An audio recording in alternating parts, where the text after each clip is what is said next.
자, 이번 화재 같은 경우에는요, 건물 내에 연기가 급속도로 퍼지면서 자칫하면 대형 인명 피해로 이어질 뻔했는데요. 이를 막은 것은 바로 주민들의 신속한 대처였습니다. 네, 하지만 최근 대구에 이어 포항에서까지 부탄가스 폭발 사고가 잇따르면서 각별한 주의가 요구되고 있는데요. 겨울철 꼭 기억해야 할 화재 사고 예방법은 무엇일지 이영주 경일대 소방방재학부 교수 전화 연결해서 이야기 나눠보겠습니다. 교수님 나와 계십니까? 예, 안녕하십니까. 네, 교수님. 자, 대형 화재였음에도 불구하고 주민 30명이 모두 안전하게 대피를 해서 구조가 됐고요. 다행히 큰 인명피해도 없었습니다. 이게 다 그 주민들의 초동 대처 덕분이었다는 평가가 나오고 있는데 교수님 보실 때 특히 어떤 행동이 좀 현명했다고 보십니까?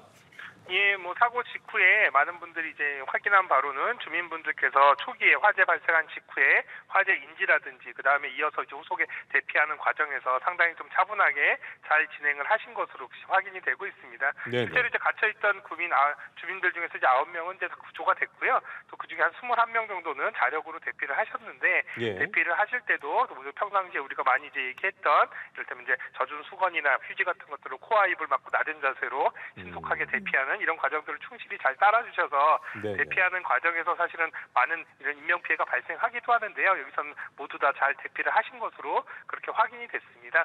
또 한편으로는 이제 미처 대피를 못해서 갇히신 이런 주민들 같은 경우도 네네. 사실은 이제 화장실 쪽으로 대피를 하셔서 또 이렇게 연기 같은 것들을 잘 막으면서 구조를 기다리신 것들 이런 것들은 사실 좀 어떻게 보면 이건 화장실로 반드시 대피하는 것들이 바람직하지는 않습니다만 네네. 그 상황에서 본인들이 임기응변을 발휘해서 안전할 수 있는 방법들을 강구하신 것들 이런 것들은 나름 잘 행동하신 것이다 이렇게 볼 수는 있겠습니다. 그렇군요. 예, 인명 피해가 없었던 건 정말로 다행입니다만 어제 대구에 이어서 포항에서도 부탄가스 폭발이 원인으로 추정되는 아파트 화재 사고가 발생을 했습니다. 부탄가스라는 게 참 간편한데 불이 나면 시한폭탄과도 같다고 하잖아요. 그 폭발력이 어느 정도로 위험한 걸까요?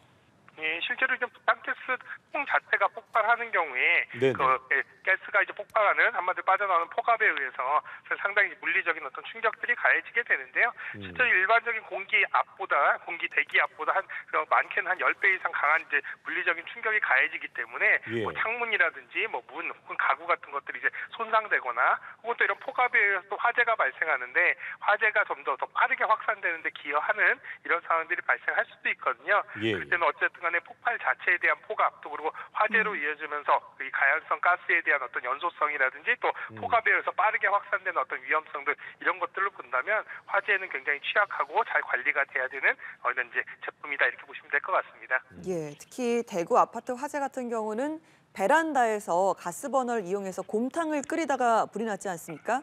이 가스버너를 집안에서 사용할 때 주의할 점은 어떤 게 있을까요?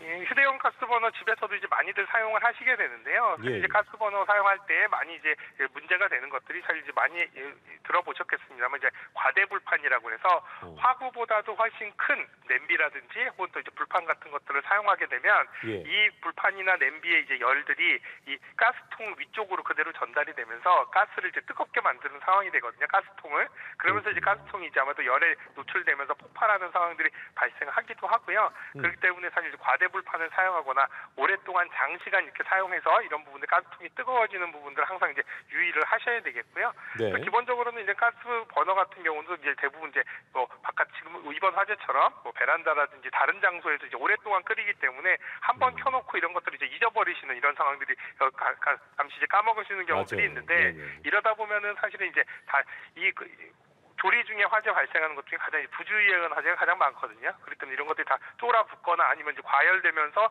오히려 또 이제 화재로 이어질 수 있기 때문에 부탄가스 사용하시는 이런 이제 버너 혹은 또 이제 끓이는 이런 것들은 타이머 같은 것들 확인해 오시든지 항상 그 주변에 있으면서 이 조리되는 상황들을 잘 확인하실 필요도 있습니다. 또 한편으로는 가스통 보관이라든지 이런 것들도 실제로 네네. 환기가 잘 되지 않는 곳에서 가스가 누출되거나 가스통이 있는 경우에 또 그리고 직사광선이 노출되는 곳에서 가스통을 보관하는 경우에 위험이 있기 때문에 예. 이러한 부분들을 좀 조심하셔서 사용을 하셔야 되겠다 말씀을 드릴 수 있을 것 같습니다. 그렇겠네요.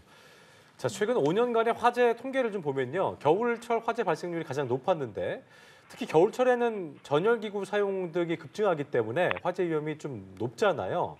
겨울철에 특히나 기억해야 될 화재 예방법이 있다면 어떤 게 있을까요?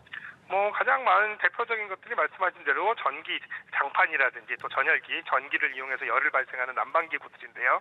특히 이제 오늘 내일처럼 이게 갑자기 추워지는 시기에 이런 이제 휴대용 이런 전열기구들의 사용들이 급증하면서 사실 이제 이 사용을 과다하게 오랫동안 사용으로써 과열이 되는 경우들도 있고 또 안 쓰던 이런 난방기구를 꺼내서 쓰는 과정에서 이전에 보관하는 과정에서의 뭔가 고장이 있다거나 또 전선이 문제가 있다거나 이런 것들에 대한 부분도 있거든요. 그래서 이 전열기구를 사용하시거나 장판들 사용하실 때 네. 보관 상태 혹은 또 이제 사용 방법 같은 것들 잘 숙지하셔서 사용하는 게 좋겠고요. 어쨌든 장시간 오랫동안 사용하는 것들은 굉장히 위험할 수 있기 때문에 일정 시간 사용하신 이후에 잠시 꺼두셔서 이런 부분들을 좀 과열되지 않게끔 하시는 것들 중요하겠습니다. 또 네. 한편으로는 이런 것들 이제 가장 중요한 건 전열기구들은 전기들을 굉장히 많이 소모하기 때문에 예. 전선이라든지 콘센트 이런 것들이 규격에 맞지 않는 경우에 전기적인 화재의 위험성으로 이어질 수 있기 때문에요. 이런 부분들도 조금 더 안정적인 또 좀 인증을 받은 이런 이제 전기 이제 코드라든지 이를테면 콘센트 같은 것들 사용하시는 것들도 꼭 확인을 하셔야 되겠습니다. 네, 전열기구를 잘 관리해야 된다는 말씀이셨고 1년 전에 이 크리스마스 때 대형 인명피해를 불러왔던 서울 도봉구 아파트 화재 같은 경우에는 집안에서 피운 담배가 원인이었잖아요. 겨울이면 이제 춥다고 이렇게 집에서 흡연하시는 분들도 있을 텐데 이거 굉장히 위험한 행동 아니겠습니까?